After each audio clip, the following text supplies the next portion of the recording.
Bills fans, I'm not even going to attempt to lie to you. I'm not going to tell you a white lie. I'm not going to tell you a partial lie. The truth is, this was likely the worst season y'all will have in the last 5 years. Get out the Bills! It's not house ball! It's not house ball! Yeah, we the Buffalo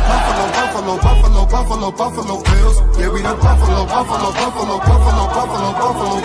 You better know that. Look how we throwing and catching, cause we are unstoppable, yeah. You better know that. Look how we running and hitting, cause we are unstoppable, yeah. Reppin' the mafia, yeah.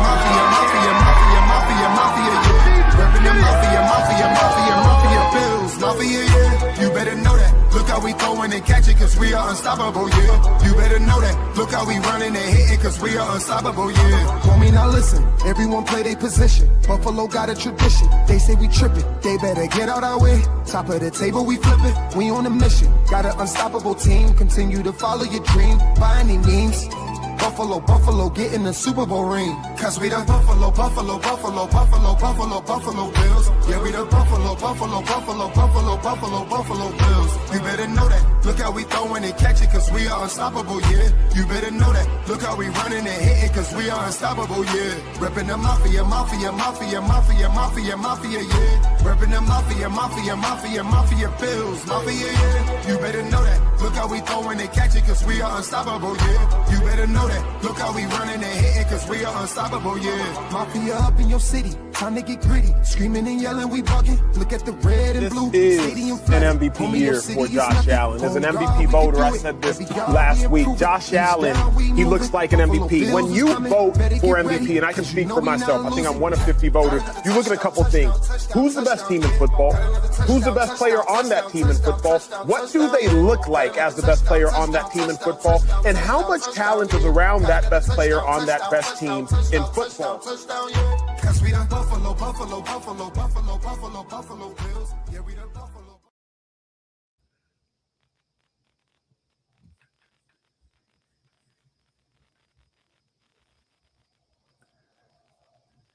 And a good evening, everyone. Welcome to another edition of the Coast to Coast podcast.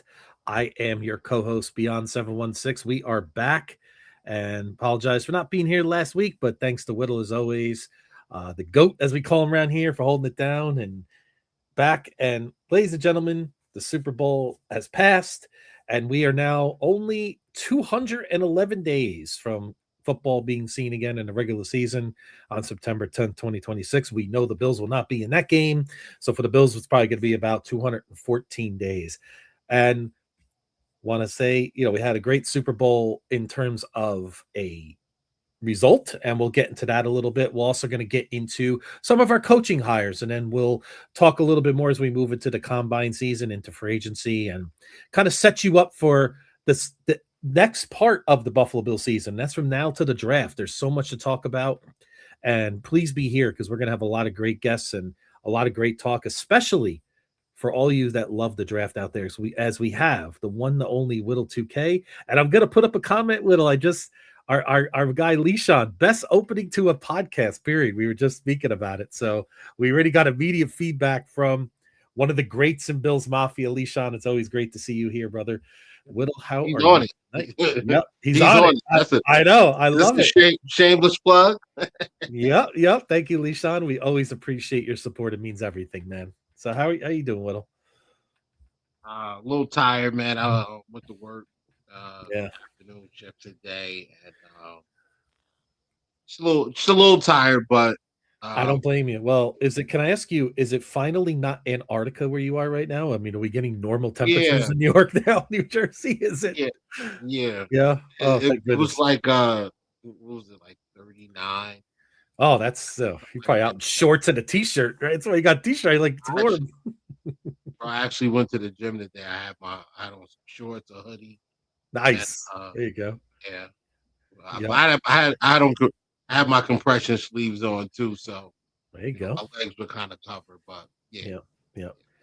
It was 87 here on Super Bowl Sunday. We dipped down to 60 degrees. So I know that's actually good things. When we're colder, you guys are a little warmer. So I was like, oh, fine. I hope it's finally getting better over there. So, but hey, we're not here to break down the weather. We're here to talk about, again, we're moving into the Bills off season, and we could start though by talking about the Super Bowl. And this didn't feel like our typical Super Bowl. There are a lot of emotions about it. And I think in this guy, as I said it best, I can't believe the Bills lost to Denver. I mean, winning Super Bowls, my dad's a super diehard Eagles fan, but I felt bad for the Bills. I think this is one of the big prevailing thoughts that I had, Whittle. I mean, there's been other years that I felt like, I felt more upset about this Super Bowl, the Bills not being there, than last year, because the Eagles were so good in that game. I'm not really sure if we win that game, right? But I feel like if we could have gotten to the big game this year, again, Seattle was a formidable opponent. Not saying they weren't, but it just hit harder. It's like, why are we not in this game, Whittle? And we know the reasons why, but the pain was just a little bit more palpable, so to speak. Yeah, this was this was worse. This was worse, bro. Like this was worse than what I expected, bro. Like honestly.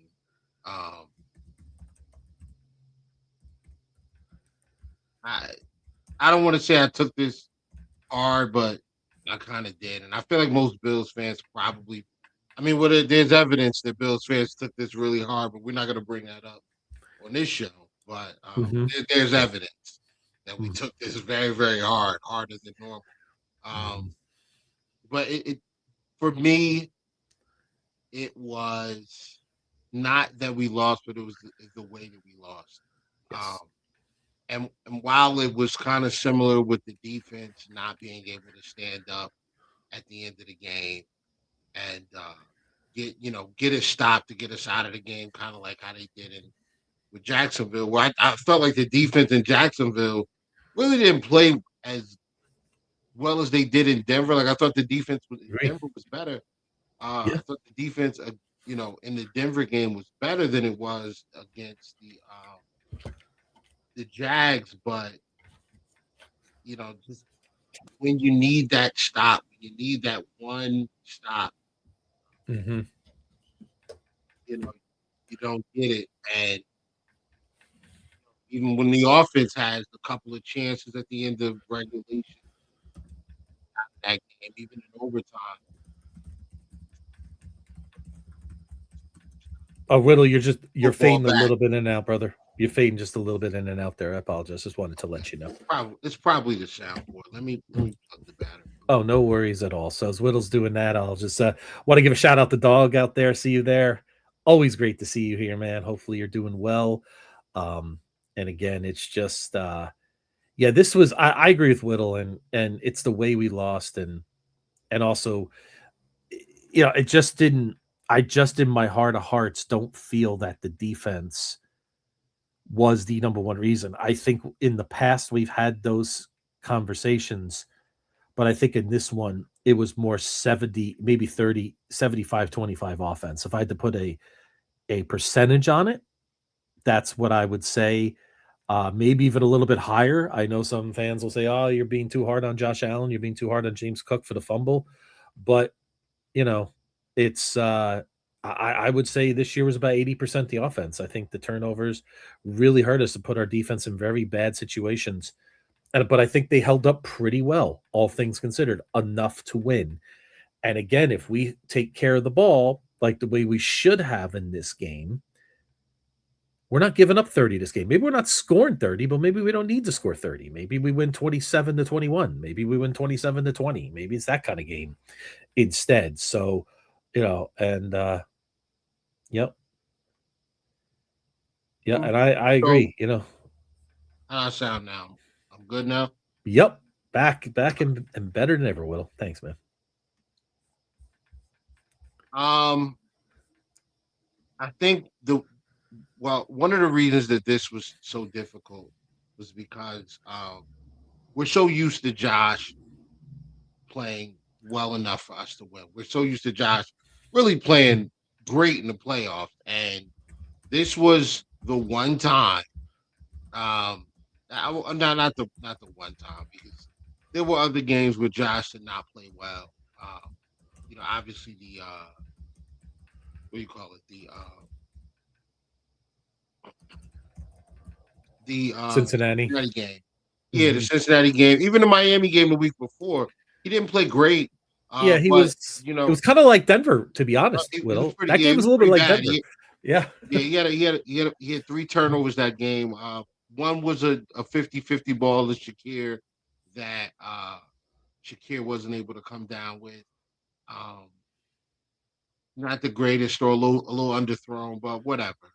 Uh, Another one was a strip sack where, if I'm not mistaken, I think Spencer Brown got like destroyed. No, no, no. Hmm. It wasn't Spencer Brown. I think it might have been Dion. I think it might have been Dawkins. Just got destroyed. Um, Hmm. and Josh gets strike. It was a strip. No, no, no. It was Spencer Brown. Yeah, Spencer Brown got destroyed. He got Hmm. destroyed. They got to Josh, strip sack. They got the ball. Miami gets the ball like inside the 15 or something crazy like that. It was a Hmm. pretty bad turnover. Um, the other situation, the other turnover was a throw that he hit Cole BC in the chest with, and Hmm. probably could have been a pass interference call because the defender did get there a tad bit early, but nevertheless, Beasley wasn't able to come down with it. Ball pops up, Miami picks it off, but we were able to win. So when you win those games, you don't really there isn't as much scrutiny on those games when you win them versus when you lose them. So and we saw that with you know that happened for us in Denver, and we're probably not talking in depth about Josh Allen's Hmm. performance if Yep. we manage to win that game. If the defense gets that stop on 3rd and 11, where for the life of me, I still don't understand why McDermott didn't blitz there. He just sat back in zone coverage, and Terran Johnson makes a mistake in coverage, in my opinion, and abandons his zone, and uh, and they were able to get a first down and continue that drive. They scored shortly after that. So if the defense makes that stop, we're not having this conversation because we're going to New England the following week and we're playing in the snow and whatever else was up there at the time. So, um, but when you lose these games, that's when you're going to analyze everything. You're going to pick everything apart. You're going to go over the game with a fine tooth comb. And that's what happened. Similar situation for the Patriots. Drake May Hmm. played in the Super Bowl how he played all playoffs long. Hmm. He wasn't good in the playoffs. He turned the ball over. He was loose with the football. He missed throws. He was not sharp at all. And he looked like that on Sunday against the Seahawks. The Hmm. difference was the Seahawks didn't turn it over too. They didn't give them the ball at all. So they didn't give them the Yep. ball. Uh, Actually, I think they did have one. I think they turned it over once. I think he threw an interception, I believe. But that was it. Like they Yep. didn't. The Seahawks took care of the football pretty much, and they were able to put points on the board. And that Seahawks defense was excellent. So Hmm. you know, Yep. Congratulations to the Seattle Seahawks as well, Whittle. I mean, John Schneider, a GM that we don't talk about probably enough. Uh, we always talk about Howie Roseman. You hear about that, and he's great too. But we don't talk about John Schneider that much, and he's what a great job he's done out there in Seattle. A team that a lot of people thought was kind of going through a retool. Right? They had a couple decent years. They move off from Geno, and they bring in Sam Darnold. You're like, okay, they're going to be decent this year. They're going to be kind of 9-8, 10-7. Nobody really thought that they were going to pop like this, but he's but it been worked. great. They've done a great job of drafting and building their organization. Right. The work for that roster started a few years ago. They Hmm. take away Mafe early. Yep. They trade for Leonard Williams. They Hmm. take Tariq Woolen in the 5th round, who I mean we should have taken earlier than that, but whatever. Yep. They get Tariq Woolen. They drafted Kobe Bryant, who was a corner for them. They moved him to safety. They drafted Evan Witherspoon. They Hmm. drafted Derek Hall on the defensive line. They drafted Charles Cross. They drafted Greg Dortch. They drafted JSN. They traded Metcalf, saved themselves some money, um, and they brought in Rashid Shaheed. They also they also drafted other guys on that. There was some other guys on that defense as well. They bring in uh, the safety. What's his name? Julian Love, the Mhm. safety they brought in. Oh, look at Kev here. Same GM, but change coaches. Yeah, well, I mean, Hope you're right, Kev. but more importantly than that, I mean, they built that roster through the draft, and making really really smart, savvy moves that probably weren't the most popular. Um, but Kenneth Walker, Zach Charbonnet, like those guys are draft picks. AJ Barner, he's another draft pick. Jake Bobo, a draft pick. Like they draft these guys and they play these guys, and those guys will come through for them. They brought in Sam Darnold, who had a really good year with Minnesota last year. Um, Former top 3 pick in the NFL draft by the New York Jets. And everything just kind of came into place.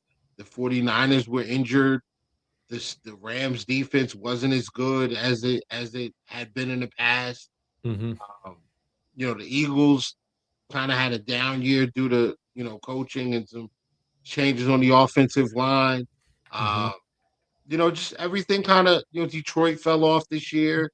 Uh, Green Bay was pretty injured. Chicago's still young. Like everything kind of fell into place. But this is not to take anything away from the Seahawks. The Seahawks did exactly what they were supposed to do. Yep. They lined up with whoever they played. They won their games. They got themselves, home field advantage, and they took care of business. Mhm. That defense was as good as advertised, and they get after the quarterback, and they do a good job of taking a run away from you as well. So Mhm. kudos to them, man. Yep. And And Kenneth Walker. more Kenneth Walker. importantly, What? He's really. America has gotten to realize how good Kenneth Walker really is now. yeah, the For kid sure. had 100 yards in the first half, man. On one of the better Yeah. run, on the top Yeah. run defense in the Yeah. NFL. I mean, that was Mhm. beyond impressive. But I mean, listen, when your coaching staff is as good as theirs is, when Mhm. your when your deep when your coach and your defensive staff is as good as that staff is. I mean, Nicky Muwari played really, really well for them. I Mhm. can't forget about him. I mean, those pieces that they put together, those pieces were excellent, man. Ernest Jones was a Mhm. throwaway player from the Rams, and he found a home there. He went from the Titans to the Rams into the Seahawks all in the same season.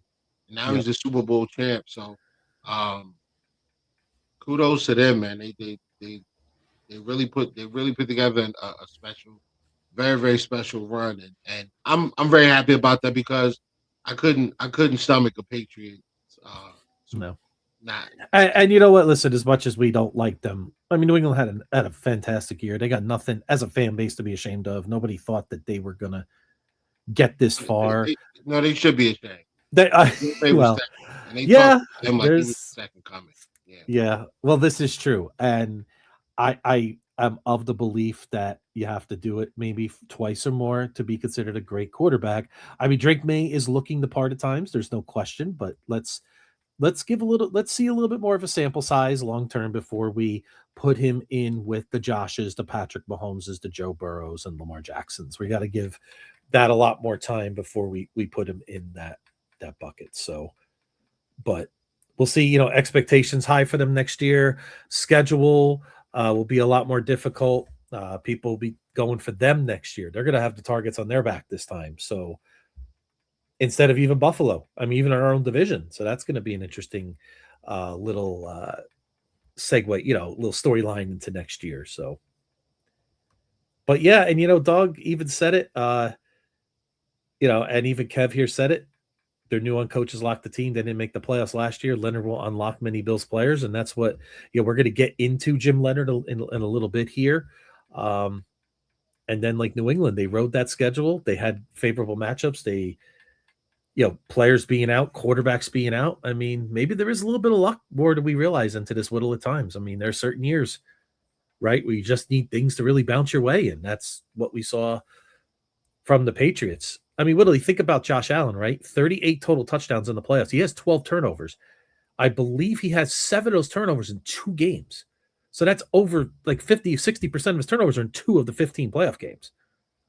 Which shows you like how sterling he's been. Yeah, he's had a couple bad performances, but maybe it's a reminder to Josh, and I want him to remember this year. There's some games you just need to play efficient, right?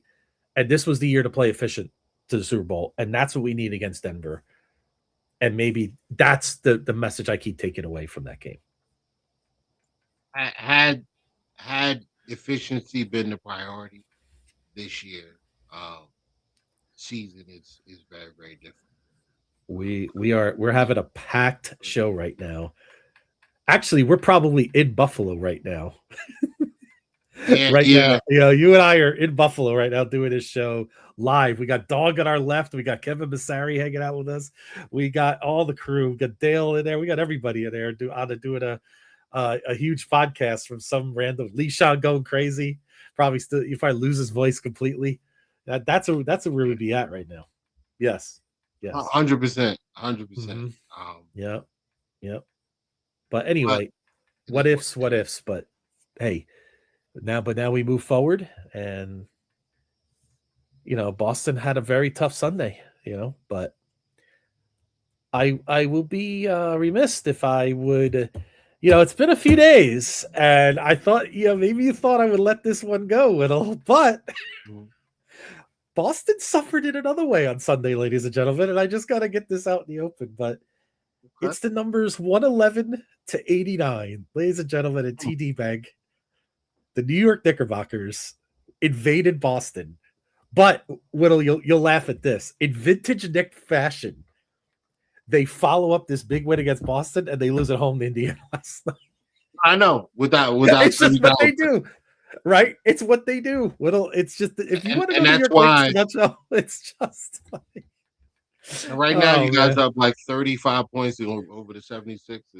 But I mean, sure, we like the last time I checked the score. But is that not just the Knicks? I mean, is that not the Knicks in a nutshell right there? Like. You have a huge win against Boston. You're like, ooh, big momentum, and you guys are taking it to Chicago tonight too. So, but man, it's just to lose at home. But I had to get that out there. I was waiting a few days. No problem. I was sitting on that one. You'll get me back sooner or later. It's only a matter of time. Yeah, I while you were talking about the game Sunday, I just went and pulled up the. Just Googled the NBA standings currently. In the Eastern Conference, Boston is still the number 2 seed. It's amazing. I got to give them credit. I got to give them a lot of credit. I mean, considering you're missing your best player, to still be in that position speaks a lot to how great your organization is and how good that team really is. So that's that best player, who is currently with the G League affiliate, the Maine Celtics. He will be playing 5-on-5 basketball for the next few weeks as he builds himself back up. Dog says leave my Sixers out of it. All right, Dog, we got to get you in this loop now. You bet. Best to stay out of this one, Dog. The Sixers are not really good. Good. One more quick shout out: St. John's 12-1 the Big East. Let's go beat UConn Friday night. We're rolling. So. And Tina put you with us, did me, you, and Whittle about St. John's. So Tina has put you in with the St. John's crew, by the way. So just keep that in mind. I don't know if I don't know. Tina's not on my good side right now. Oh boy. All right, we got. Oh boy. We're all right. Oh man. Right. Anyway, but we'll segue back to football here, folks. So we had to get our little basketball. I had to get my little comment in about Sunday. But so every offseason, you know how it goes, man. Ridiculous trade rumors, pipe dream proposals, fentanyl laced expectations. It's ridiculous. Like the stuff that you're hearing. Let's trade for Justin Jefferson. Let's sign Trey Hendrickson for $35 million a year. Like, it's just like a lot of crazy stuff. Let's bring in all of these wide receivers, even though the reason that we lose every year in the playoffs is because of defense. Mhm. Let's, make the offense easy for Josh Allen. And um, guys, data is your friend. And so is Google. A Mhm. lot of these takes on, turnovers and why they happen and what would change if this was different. A lot of that stuff you can find on Google, and AI will help you as well. You don't just have to make things up. Um, Everybody wants to get Josh a number or elite level number one receiver. We wouldn't have these problems on offense that we're having. And then I go look at the numbers, and it says, well, who's the best? Who's been the best offense in football over the last 5 years? Oh, it's been the Buffalo Bills. Okay, no problem. Mhm. Who's got the biggest scoring differential over the last 5 years? Oh, that's the Bills too.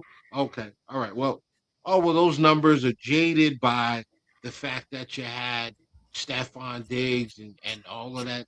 Okay, no problem. So over the last 2 seasons, the Buffalo Bills finished as a top three offense, scoring Mhm. and points per game, like top three. The Buffalo Bills have no trouble scoring points. Should they Mhm. go out and improve the wide receiver room? Absolutely.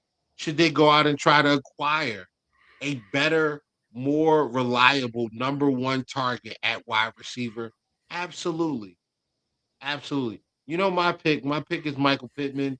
I I think like you get that too. Michael Pittman in here. I think you can get I think you can get a contract that is manageable.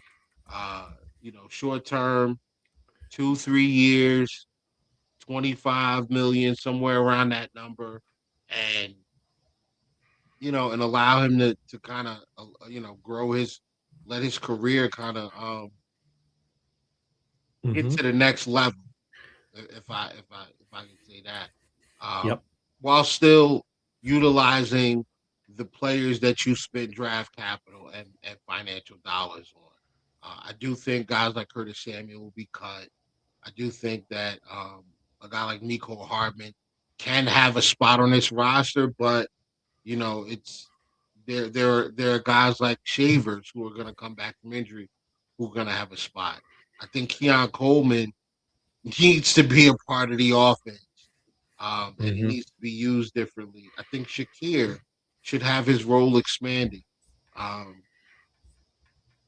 Dawson Knox, Dalton Kincaid, like all these guys I'd like to see the running backs utilized a little more. I don't ever want to see James Cook get 300 or get over 300 carries again. Too He many. led the NFL. He led all running backs in fumbles this year. He had two Mhm. fumbles lost in the playoffs. Let's cut his usage down a little bit. Um, more Ray Davis, please.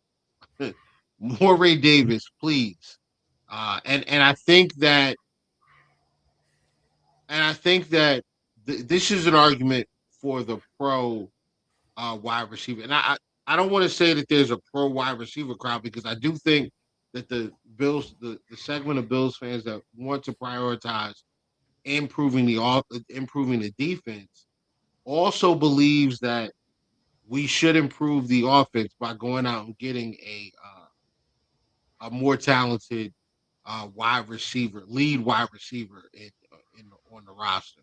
So Mhm. um, we can definitely do that. Mhm. Uh, and I think that if we do that, you're going to get less carries for James Cook because the offense will be able to move the ball more effectively through the air, downfield, um, probably at much more efficiently and probably more and definitely more consistently. So uh, go get the wide receiver for sure, Yep. I but really like your don't I like your Pittman idea a lot shortchange. more. Mhm. Yeah, don't shortchange the don't shortchange where the resources really need to go. We need to be able to get the quarterback on the ground. We need Yep. to not have a situation where we have to put Darnell Savage and I'm not all the way out on Darnell Savage. I know he had a bad rep, but I Mhm. think with a full off season and a new system, Darnell Mhm. Savage might be able to make this roster. Um, Mhm. I never want to see Dave Jackson in a Buffalo Bills uniform. I'm sorry. We need that clip right there. That's a clip. We never want to see Dave Jackson ever. I can't do it, man. I'm sorry. Yeah. He's light years better at football than I'll ever be, but Yep. my Yes. God, I just can't do it. I just can't have that happen again to this team, bro. Like Mhm. no more, please, no more.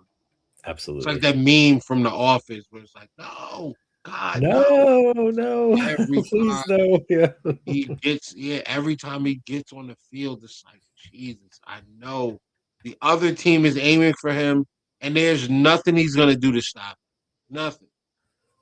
So we got to improve the depth at corner. Yep. Maybe we need one boundary. Maybe we need two.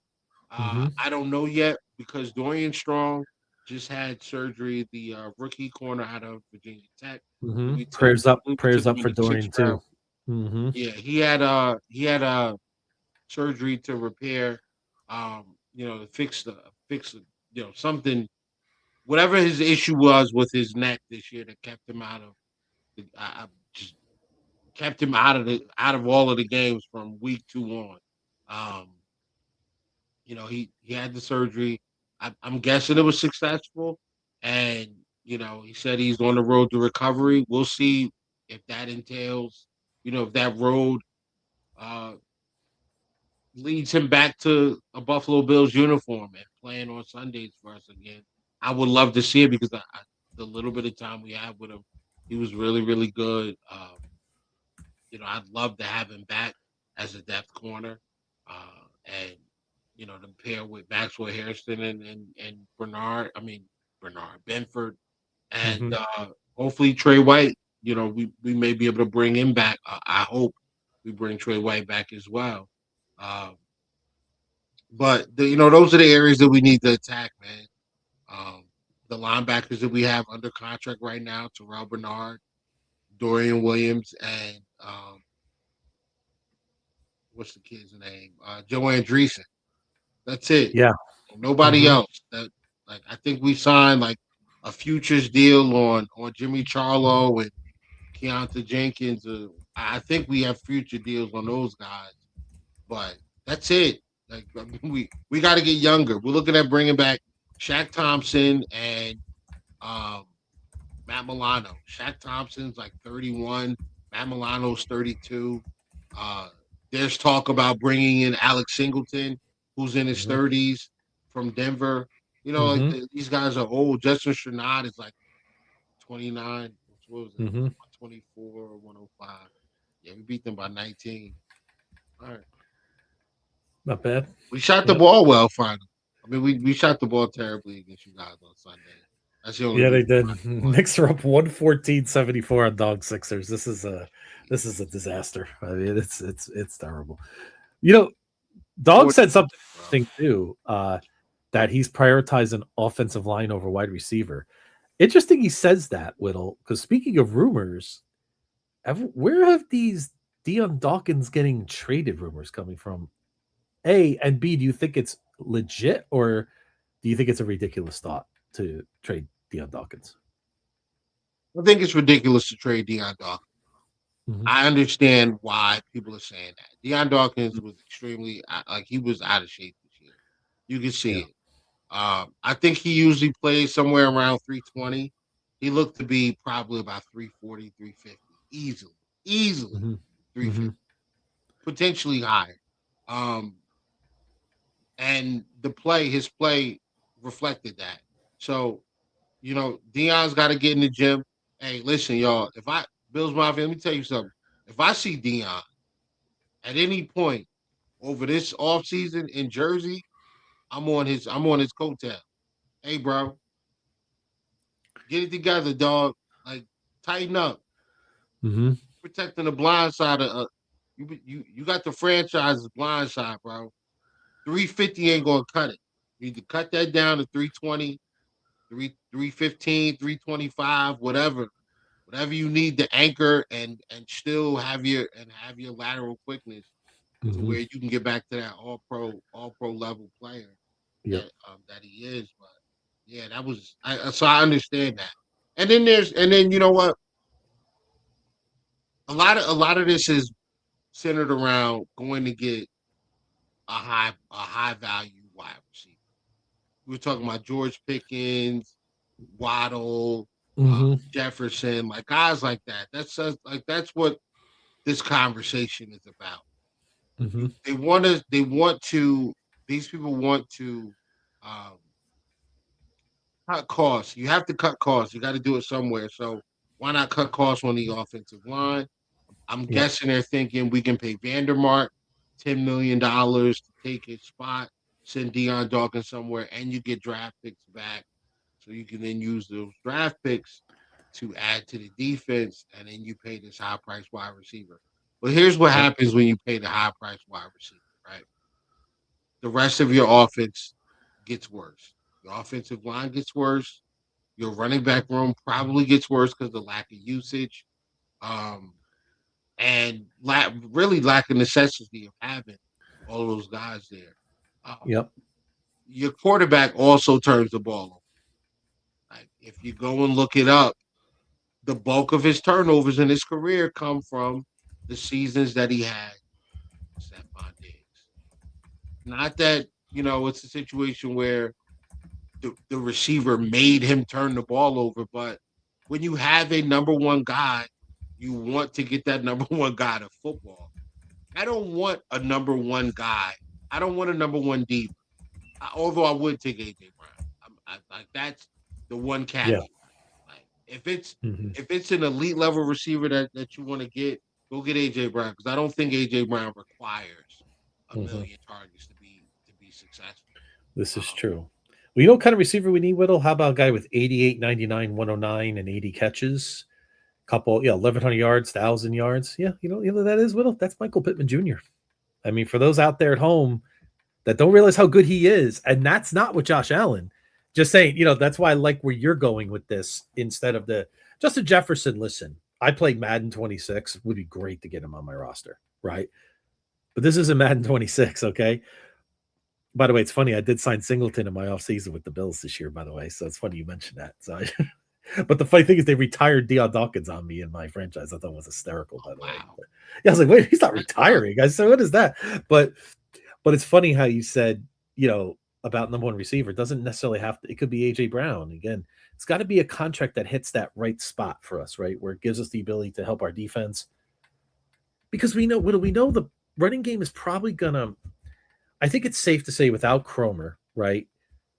I have this odd feeling our running game takes a little bit of a regression. I'm not saying we're going to regress to go down the abyss, right? But to offset that, we got to improve the wide receiver room and get a little more explosive down the field to kind of offset that a little bit. So, but I agree with you. We don't have to break the bank. And I mean, what would it cost for Justin Jefferson? Oh, what would it cost? Two first, probably like a third, two first and a third or something like that. Too much. And you still got to pay him. He's making almost $40 million, bro. Like, yep. That makes zero sense. Like, it's just when I hear people say like, I want Justin Jefferson, I think that's the dumbest course of action the Bills could actually run down. That would be ridiculous. If we were New England situation with a rookie, if Josh was on a rookie deal, right? Yes, right. But not unfortunately. Well, I hope that doesn't happen. But New England, it makes more sense than for us. That's just the way it is, the way we are. Listen, you get a guy like Pittman. He comes in, and really, what are we talking about when we talk about wide receiver one? We're talking about the 2 or 3 games per year that the offense is struggling or you're down points in the fourth quarter for whatever reason. And you just need a guy that is like you just need Josh to have a Robin. And just that I don't care who you have on your side. My quarterback plus my wide receiver is better than your corner and your DC. We're going to ride these guys for the remainder of this third quarter and the fourth quarter, and we're going to win this game. That's what you need. You need a guy that's going to make probably 7 or 8 plays over the course of the regular season and probably 5 or 6 plays during the playoffs that your normal, the rest of the guys in your wide receiver room can't make. And I'll be honest with you, I think some of the plays that you can that you need made for this team in the playoffs to be made by a guy that's already on the roster. Khalil Mm-hmm. Shakir, like I just believe that if that Shakir running that route against Jaquan McMillan and not Brandon Cooks, that's a catch. Shakir comes down with that football, it doesn't get taken away, and we're kicking a field goal to win that game, and that's that. I just I'm very curious about how things look this year with Brady being the head man and his staff being Mm-hmm. being in place. And speaking of his staff, if you want to finish up, I just want to run through the staff that Brady has right now. But I'll No, kick it. absolutely. Yeah, so that's the thing. Like it's the other thing about a number one receiver is it's almost like a cleanup hitter, right? In I know it's not the one-to-one comparison, but a cleanup hitter in baseball, or like you have a receiver that's on the field that a safety just has to pay a little more attention to, right? Whittle or the defensive coordinator has to account for it. Even those games that Diggs didn't cook in the playoffs, he was still Diggs. The offensive coordinator still has to look at 14 and say, we got to look after him because he could cook us this whole game. And then it opens up a 4 touchdown game for Gabe Davis, or it opens up other things for some of our other players to have big games. That's what we're missing too. And a lot of fans miss that. Doesn't just because our number one receiver or in a playoff game doesn't cook every game. We spoke about this a million times. Tom Brady, in every playoff game he's played, he's had a lot of standard games in the playoffs. Greatest quarterback quote of all time, has had some pedestrian performances in the playoffs. He didn't, not your number one guys are not going to cook every single night, right? That's just not going to happen.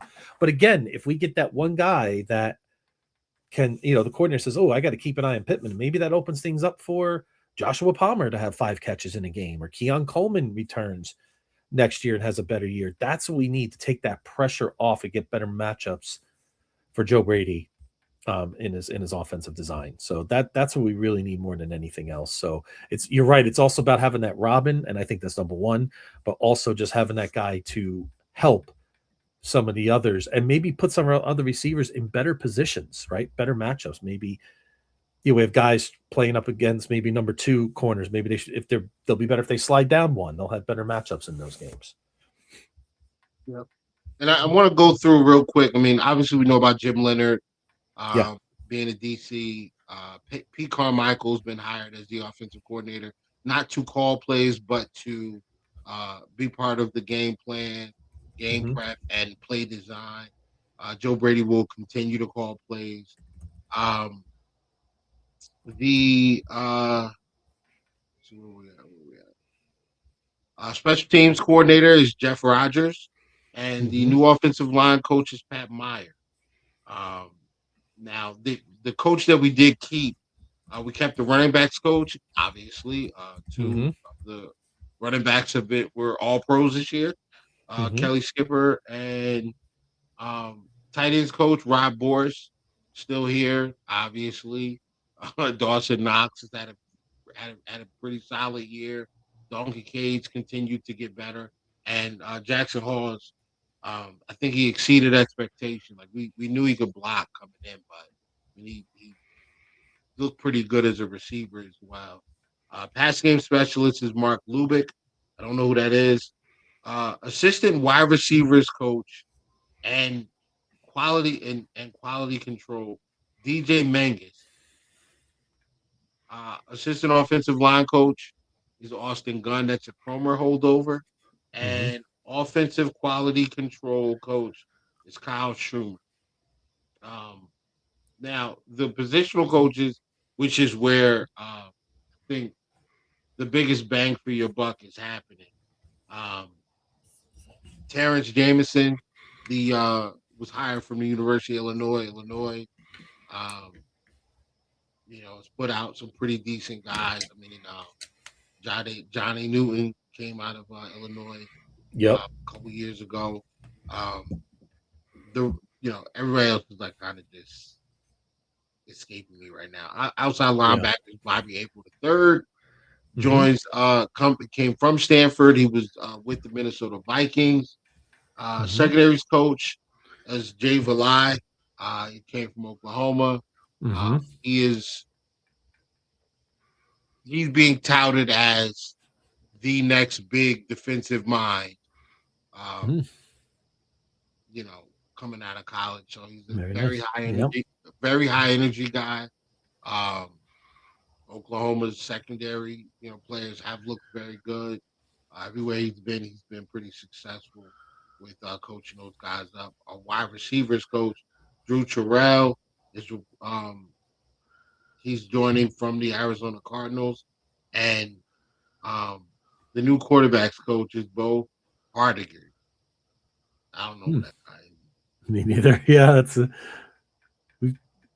just a few coaches, just a few. But I like what they're doing on defense. They're bringing in coaches from college, and that makes a lot of sense, especially because one of the things that we talk about often with this defense is getting younger. So you get guys in here that speak their language. I would have wanted Leslie Frazier as the defensive, coordinator, but the man just won a Super Bowl. I think he's good. Yep. Congrats to Leslie Frazier. A guy that I always thought got a little too much criticism for 13 seconds, and I think he's getting, but yeah, good. One of the true class acts in the NFL. So really happy for Leslie Frazier. Yeah, man. Listen, Sam Darnold getting a ring before Josh Allen, Leslie Frazier getting a ring before Sean McDermott. I tell you what, the Bills better get it. The Bills better get it together. Yes. If Sean McDermott goes to another team, let's just say, for instance, that the Bengals fire their head coach after this upcoming season, and Sean McDermott goes to the Bengals, and the Bengals win a Super Bowl. Oh boy. Oh, Whittle, don't even go there. Oh, Whittle, I don't want that in the universe at all. Oh, bro. It can happen, man. It can happen. Like it can happen, but it can't happen. Like that can't happen. So get it right. Let's go. I'm you know what? And I'm gonna be very much a wait and see person. I'm like, that's gonna be me next season. Wait and see. I don't know. With Jim Leonard, seems like a great guy and seems like a great very coach. Impressive press conference. I was very impressed with I like the tactics. I like his thought process. I like the way he feels like a head coach in waiting too. He's another guy I think that may get that opportunity. But again, you're right. We have to wait and see. We have to see what we do in free agency. We have to see what we do in the draft.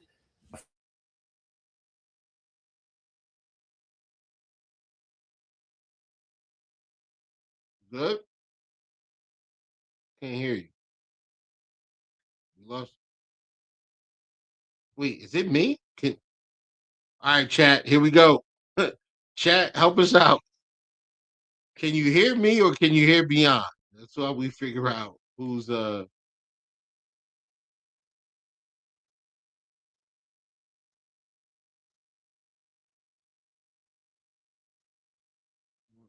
anybody. Oh, we can hear what? Okay, well, it's on you, buddy. It's on you. It's on you. There we go. Are we back now? Yeah, you're good. You're good. You're good. Okay, that was a technical difficulty on my side. My mistake on that, fellas. So we are here. He's heard the Bills surgeons are scared to clear strong for contact. Oh. Well, I guess we need two corners. Yeah, I really feel bad for him. I really do. I was real excited. We were both pretty excited about that pick. And he looked good, man.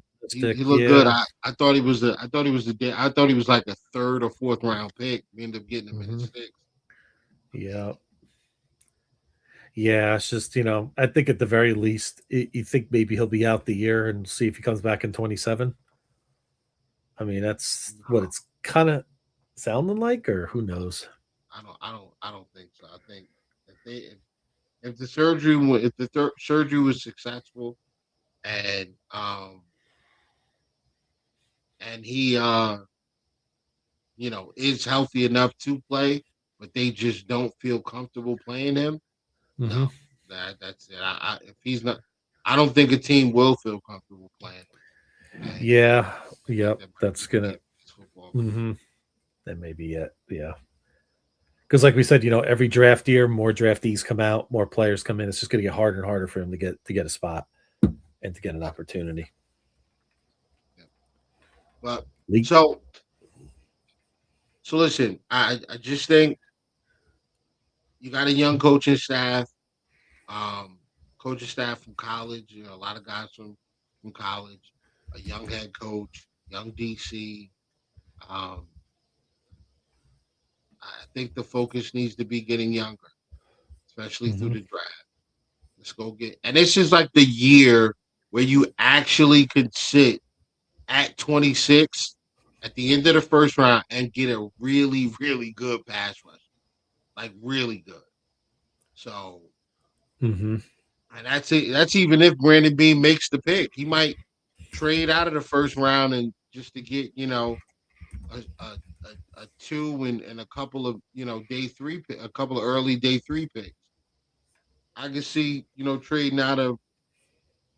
I can see trading out of the first and getting a second and a Mm-hmm. fourth and a second and a fifth or a second and a fourth and a fifth or whatever. Mm-hmm. And I can see that. And if they do that, listen, there's some guys that are going to be available at receiver and on the defensive side of the ball that we really got to start paying attention to.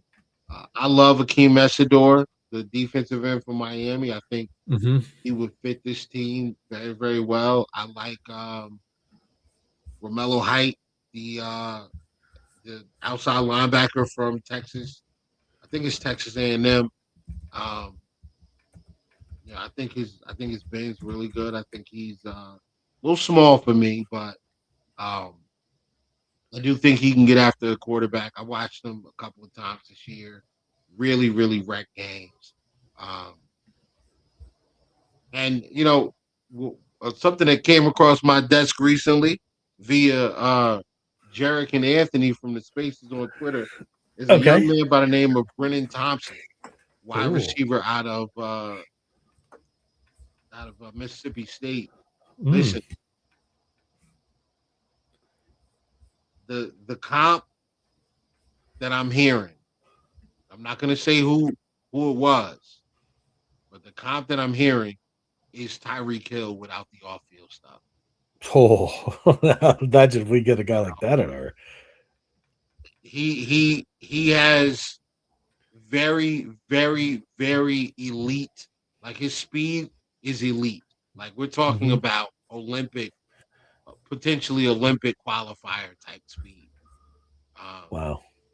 I watched a few games of his, and when I say he runs past people, he really, really, really runs past them. I don't know Mhm. if Josh. I don't know if Josh can overthrow him without trying. Like, I don't know if Josh can overthrow him.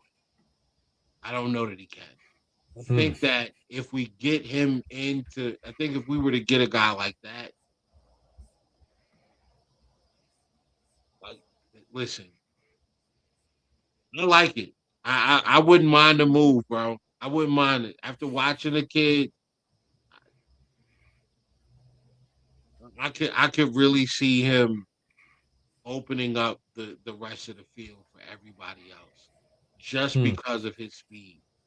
And he's not big either. He's like 5'9", 185, 170, 175, something like Wow. that. So he's on the smaller side, but listen, the guy can fly, bro. I mean, he can go. He really can. So Hmm.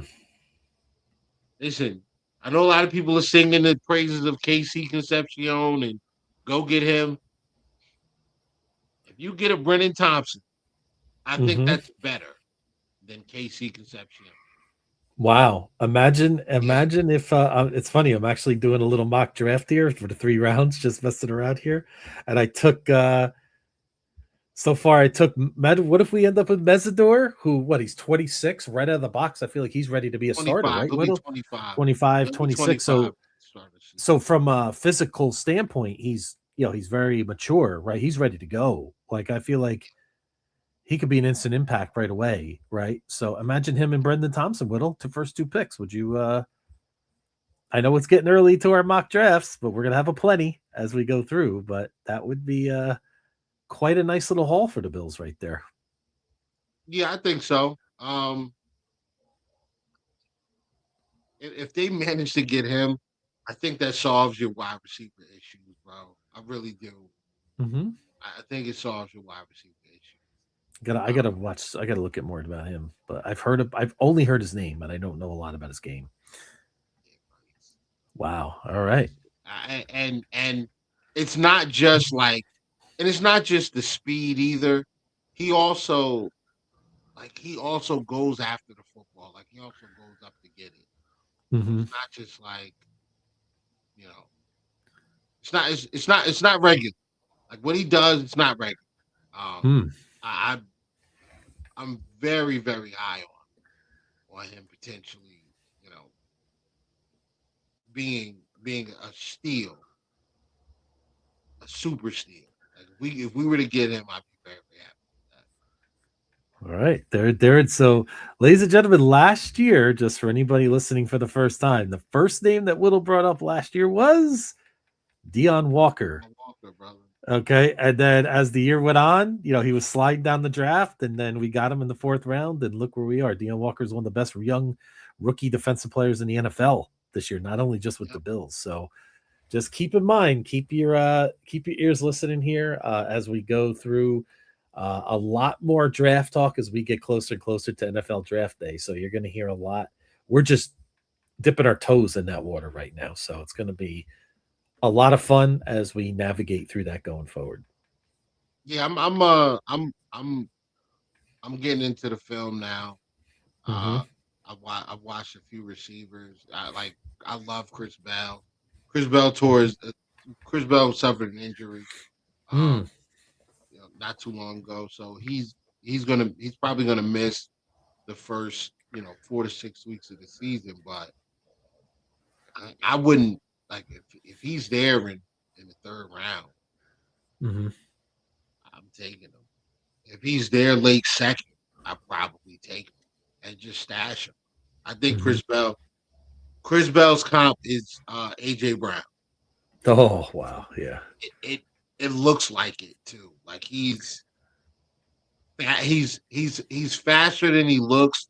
He's strong. He's a big, strong kid, 6'1", 6'2", like 215 pounds, and he's probably he's not going to be able to run because of the injury. But if he did run the 40, I think he'd run under a 4.5. I think he's probably somewhere around a 4.45, 4.3, something like that. So he does have that run away from you speed. He can play on the outside. He can get off a press. He's not the best route runner, but the hands are secure and he is physical. He's very, very physical. So I would love a Chris Bell. You get Chris Bell and Brendan Thompson, you get those two guys, you don't have to get a receiver in free agency. You don't.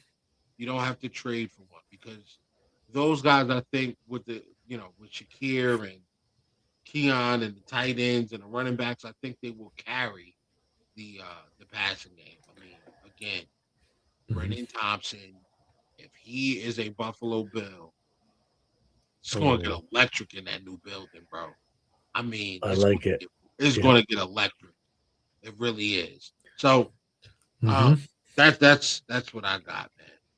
No, that's excellent. I mean, we just coming up, just to give you all a little preview what's coming up next week. I believe on the 17th, that's when the franchise and transition tag windows open.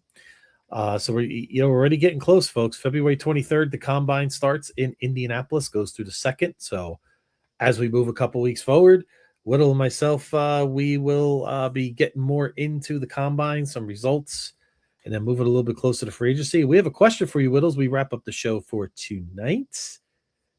Thoughts on Josh interview? You said you'd wait till next week to talk about it. Okay, so I was not here for last week. So, any thoughts on Josh Allen's interview? Yeah, I think most people will sugarcoat this and say, "Oh well, what is he supposed to say in those situations?" I didn't like it. It's almost it feels like Josh is trying to set us. It's almost like Josh is. What I get from that is he's trying to prepare the fan base for not winning. That's what it feels like. Which interview are we talking about here, too? By the way, it's the one. It was an interview. Because there's been a few. Well, is it the one right after Brady was hired? His press conference, or is it more about? It was the one that he had with what show was that? Was it Jim Rome? Maybe was he on Jim Rome's show, or was he on? No, it wasn't Jim Rome. I know a lot of our guys are on Rome times. It was like it was one of the NFL shows. Okay. And they would just ask him about Super Bowl and the playoffs, things like that. And how do you feel about first things first? Oh, with the Bills hater. What's his name? the Chief fan. Why is he escaping me right now? Not Chris Broussard, but Nick Wright. Okay, Nick Wright. Yep. That's all. Just I gotta watch. I don't like the audio and the body language that I've seen from Josh over the last couple of years. I really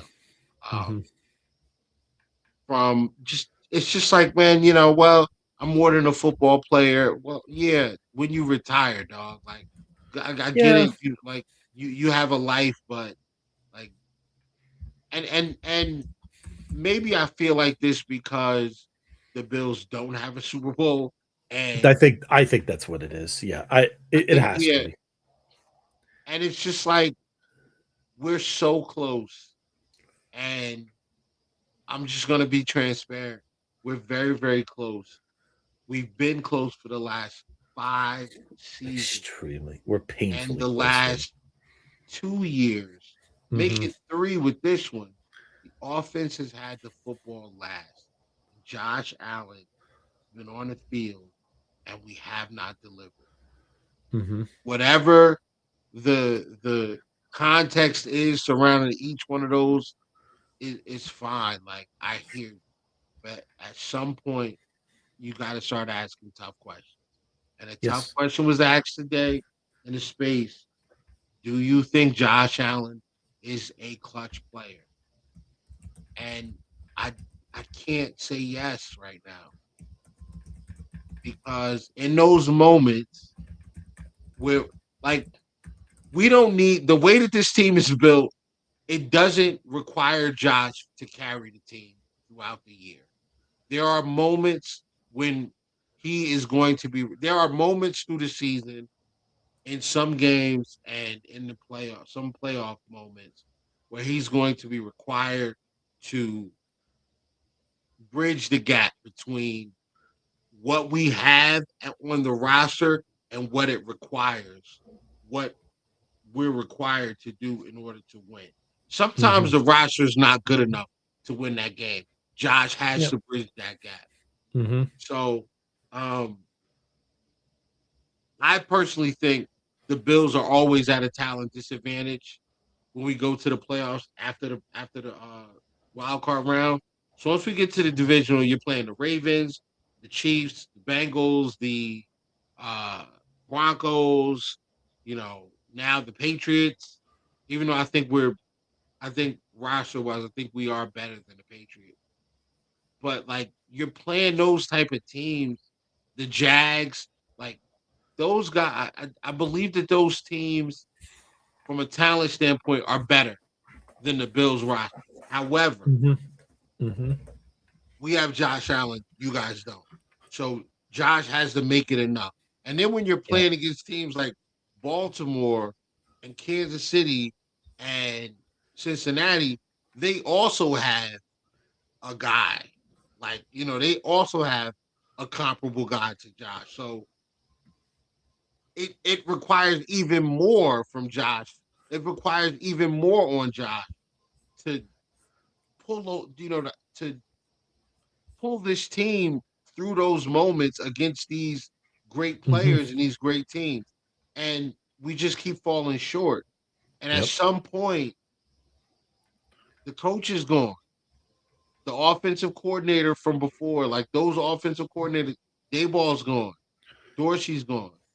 The DCs are gone. Like wide receiver coaches, quarterback coaches, all of these guys are gone. Now it's Josh, and now it's Brandon Bean. Like you guys are the mainstays. You're the holdovers. It's Deion Dawkins. Like it's kind of up to you guys now. Dawson Knox. It's kind of Mm-hmm. up to you guys now. Yep. Yep. So you know what? One simple overtime thing about Josh. Josh is 0-7 lifetime in overtime. Mahomes is 7-0. I mean, it's not. It doesn't take now. Listen, that doesn't give context on everything. There have been some games where Josh didn't have an opportunity, as we know, with 13 seconds, things like that. But those kind of, we have to start looking at those and like you said, asking questions, right? We have to ask questions about Josh, and there's nothing wrong with doing this. It doesn't minimize that Josh is one of the greatest. He's going to be the greatest quarterback to probably ever play for the Buffalo Bills. He's going to go down as a Hall of Famer. He's going to be, his story's still untold, Whittle, right? He could break through this year, and maybe mentally Josh gets in a deeper area, and then we win 2 Super Bowls or maybe even 3. Who knows, right? And then we have a different conversation in 3-4 years. But as of now, these questions are legitimate. Like we've been done, we can't just hide behind, it's all the defense's fault, because it wasn't this year. We've had multiple years now where it hasn't been completely the defense's fault in a lot of these scenarios when you really look deeper at the game. So, and there's nothing wrong with doing that.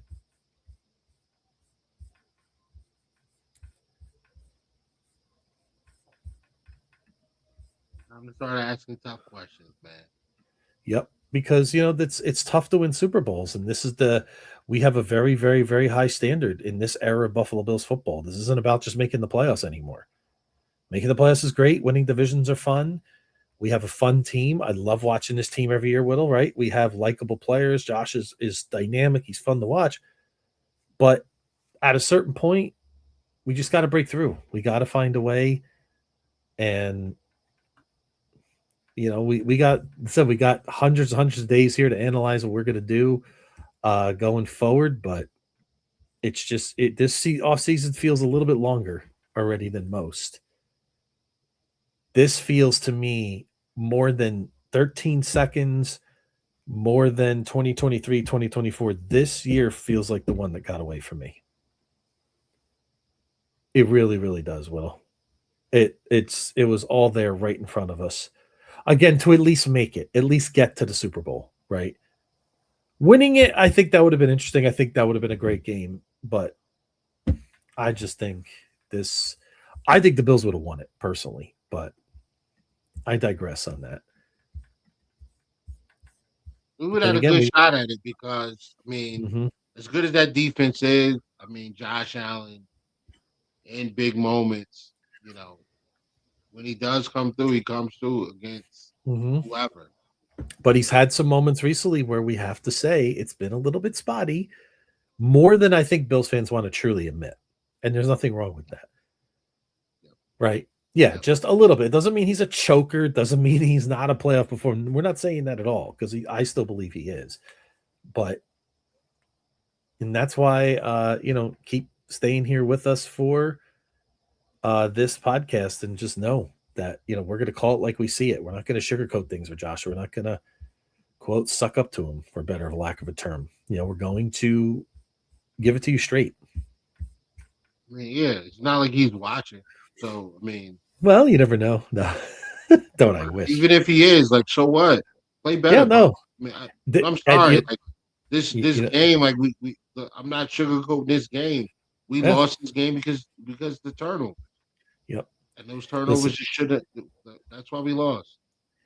I'd be very surprised if he wouldn't say, hey, this is my job. I have to take this criticism. This is part of what comes with the territory with being a franchise quarterback. You could be there for the flowers, but man, when bullets are being thrown your way like this, you gotta be able to take them.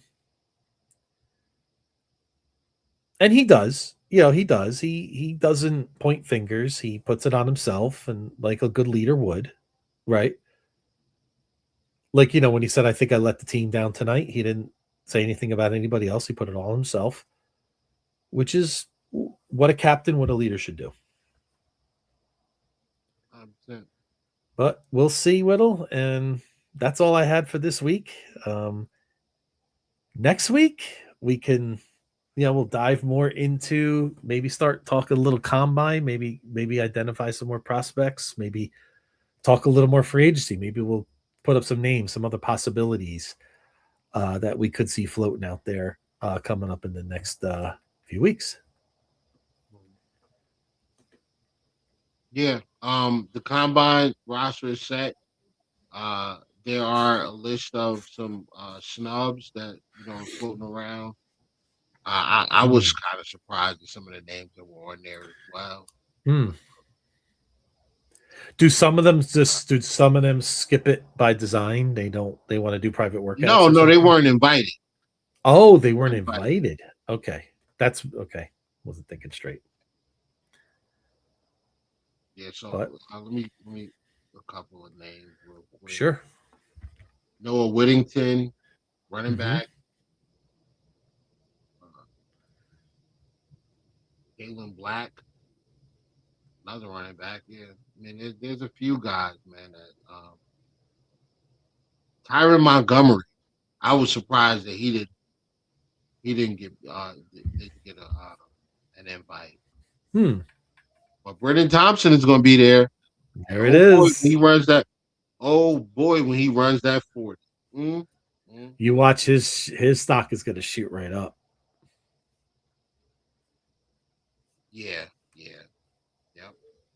Cyrus Allen, another guy. Lewis Bond too, the kid from Boston College. Weird. He didn't get an invite. It is what it is, though. I mean, this happens every year. It just means that their pro days are going to be very, very important. Mikael Kamara, wow, Indiana, he didn't get. Really? He didn't get invited. He didn't get the invite. Yeah, that's kind of crazy.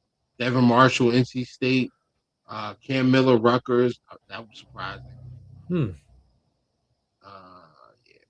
Austin. Looking at some names.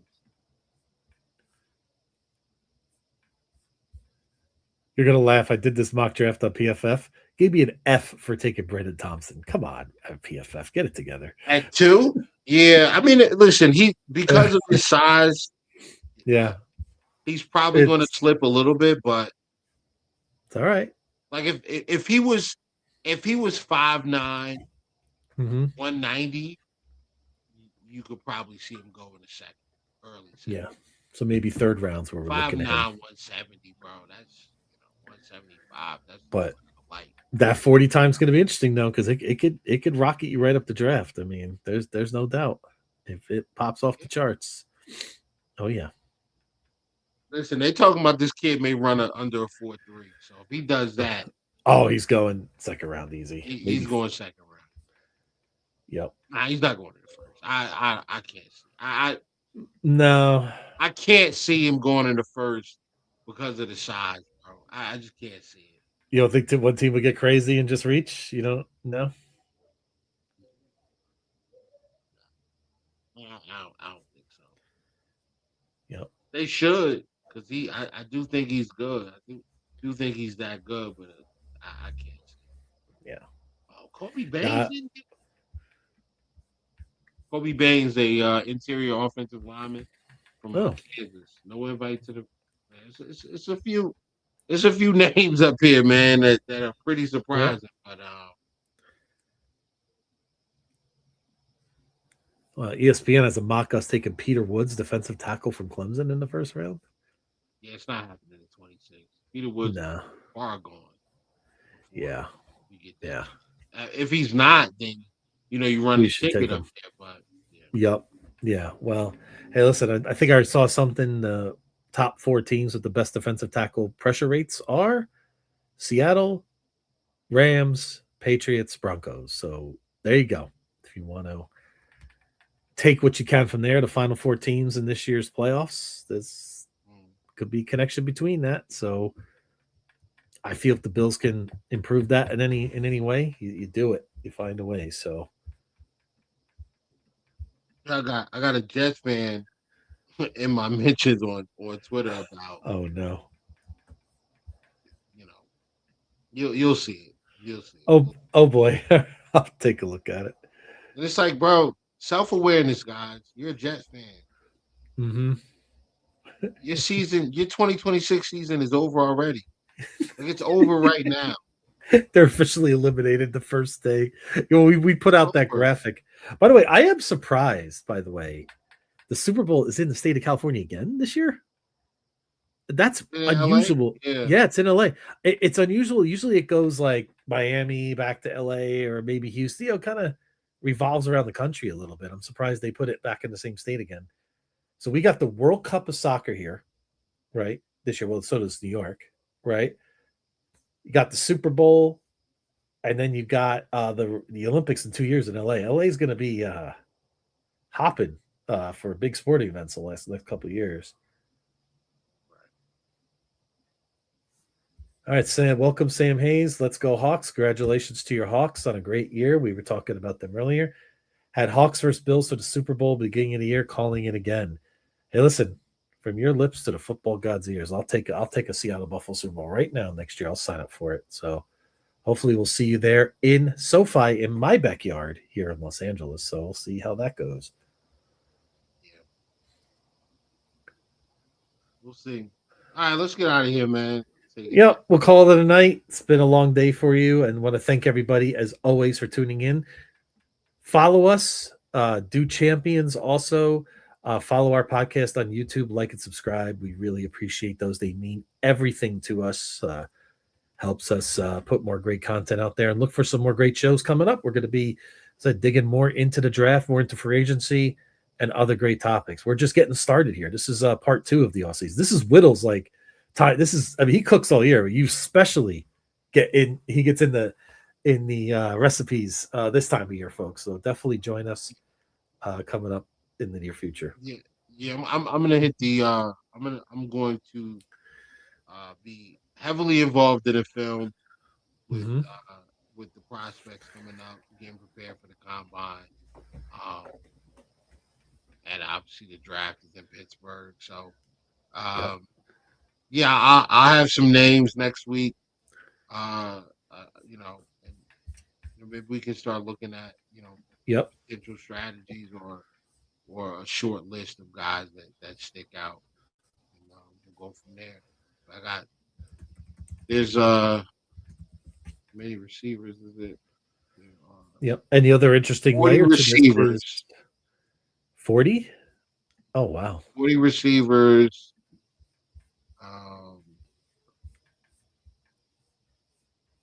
1, 2, 3.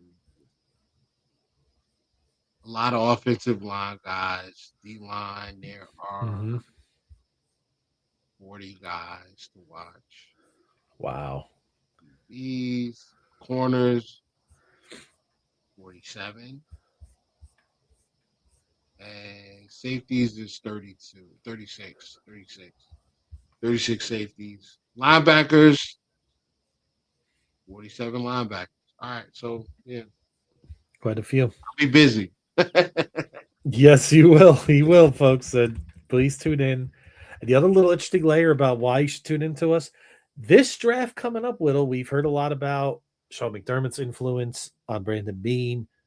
No more Sean McDermott now. So we could see different prospects open up that normally Buffalo would not be looking at under the McDermott areas. We know they had a as Sal Capaccio used to say, a Billsy player, right? Guys that check the boxes, right? And not to say it was completely wrong. We did get a lot of good players out of these drafts, and we've been very successful. But it's going to be interesting to see if they go a little bit off their normal, what we've seen under Brandon Beane coming up. So that's going to be fascinating to me, see how that unfolds, especially with our top 30 visits and things like that. We'll see how that list plays out as we go forward.